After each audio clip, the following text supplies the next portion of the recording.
Hadis Nabi berbunyi kullu bid'atin dalalah, setiap bid'ah sesat.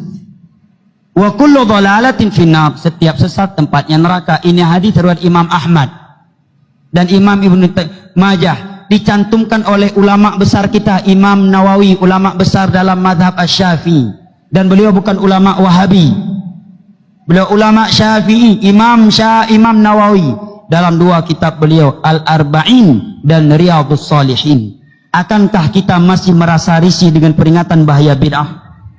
Akankah kita akan menilai suatu dakwah yang menerangkan pentingnya ikut sunnah dan bahaya bid'ah adalah dakwah yang radikal, dakwah yang ekstrim?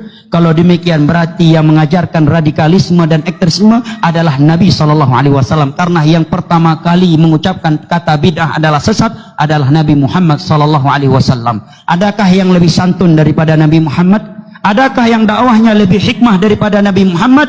Dan adakah yang berani memvonis Nabi Muhammad adalah Nabi yang mengajak kepada radikalisme? Seorang yang ekstrim dalam dakwahnya. Karena yang kita sampaikan umum, kaidah umum, hadis, terjemahan, ya kan? Kecuali kita tunjuk batang hidung. Ente bidah, sesat neraka, sesat neraka, sesat neraka, bidah. Itu baru radikal, itu baru ekstrem.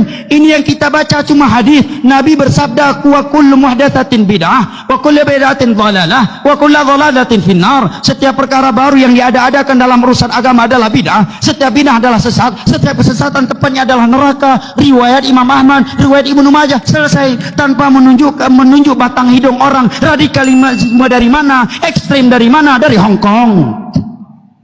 Kecuali kita udah nunjuk batang hidung ormas ini, partai ini, hidungnya ini, ustadz ini, itu baru radikal. Kita cuma baca hadis.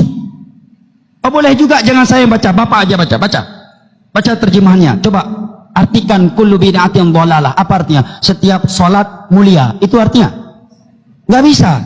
Wa kullu bid'atin dhalalah, yang mau masuk surga hendaknya beramal, begitu artinya. Nggak bisa juga.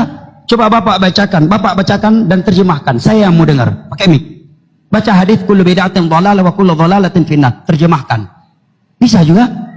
Cuma itu yang kita sampaikan. Meneruskan hadis Nabi. Karena khawatir kalau kita mati belum menyampaikannya, nanti di hari kiamat diminta pertanggungjawaban, kita nggak punya jawaban. Cuma sekedar itu. Dan tujuan kita menyampaikannya adalah agar umat Islam ini benar-benar meneladani Rasulullah dalam ibadah mereka dan dalam akidah mereka. Karena Allah yang telah berfirman, laqad kana lakum fi Rasulillahi uswatun hasanah.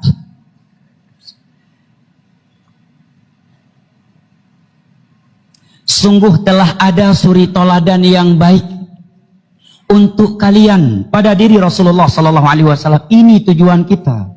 Bukanlah tujuan kita untuk memvonis neraka kepada orang. Bukan untuk mengkapling-kaplingkan syurga. Itu murni hak Allah Subhanahu wa ta'ala.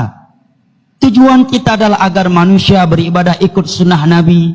Bukan mengikuti budaya setempat, adat istiadat, mengikuti mayoritas orang. Cuma itu tujuan kita, nggak lebih dari itu. Itu pun kalau didengar, ya alhamdulillah. Nggak didengar pun nggak masalah. Tidak ada pemaksaan, tidak ada kartu keanggotaan.